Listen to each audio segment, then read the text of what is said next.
Hello. Nandito na tayo sa ating garden. Ayan. Magtatanim tayo ng mga gulay. Ayan.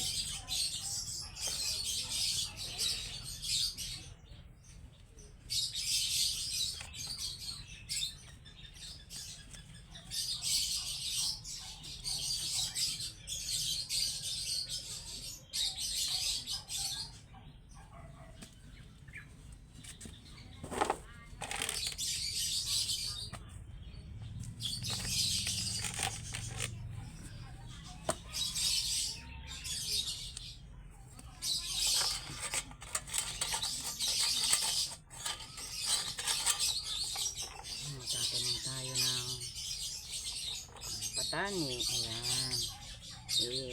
Napunda na natin. Ito tatanim na natin dito sa ating garden. Ayan, para dumami ang ating gulay.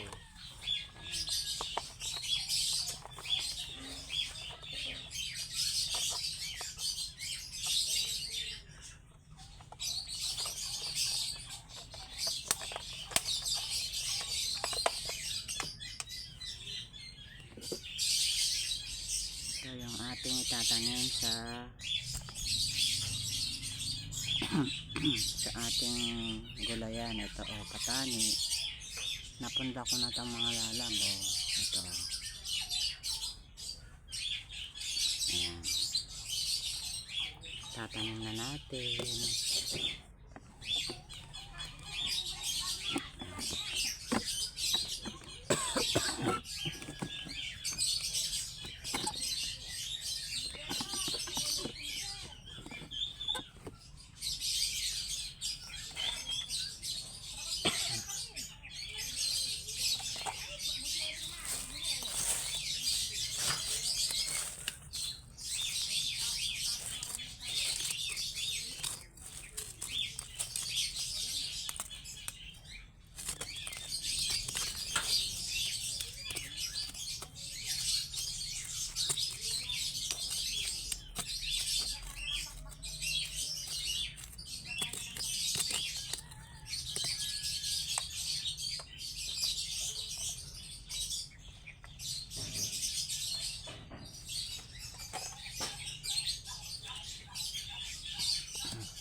Malalap na ito. Nandito tayo sa ating sa ating garden. Ayan.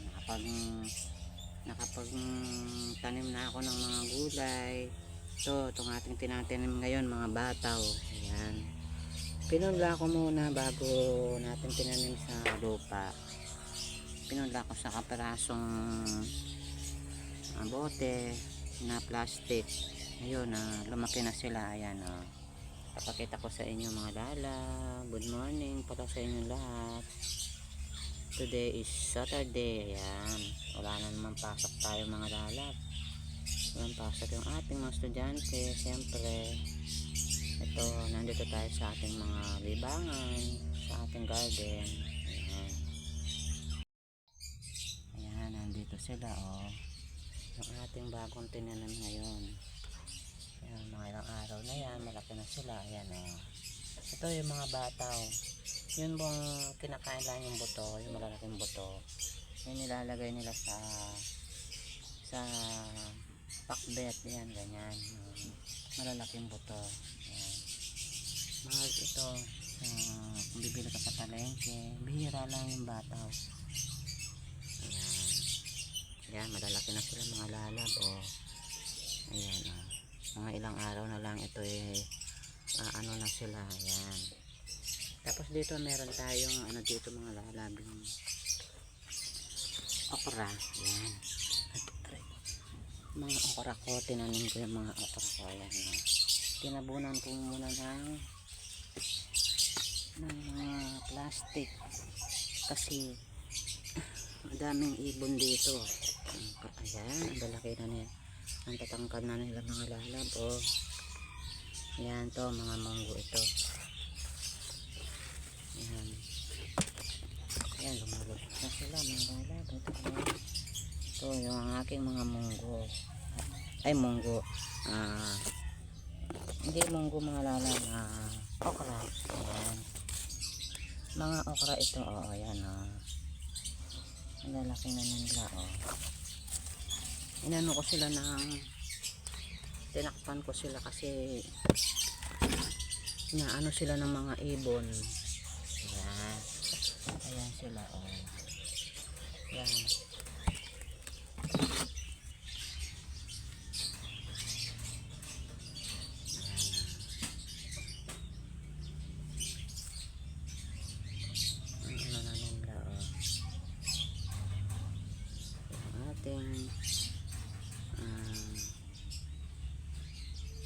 Okra, okra, ayan. Tangan nila mga lalab, dito pa, meron pa dito. Ito, meron pa dito.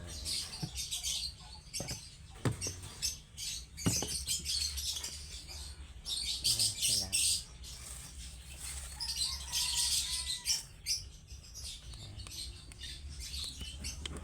Ayan mga okra natin.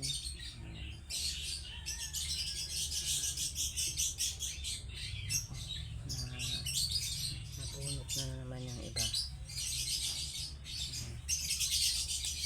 na ng mga ibon kaya tinakpan ko ng marami kasing ibon dito sa may likod namin, yung mga ibong ligaw,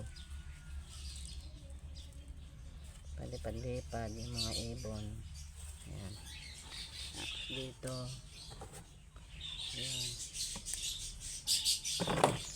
Ayan. Ayan pa sila mananab. Ayan.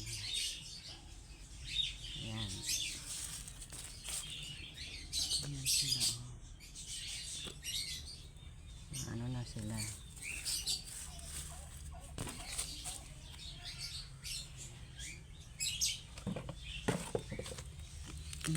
Inaano ko sila sa mga ibon para hindi sila pakain ng mga ibon. Ayan.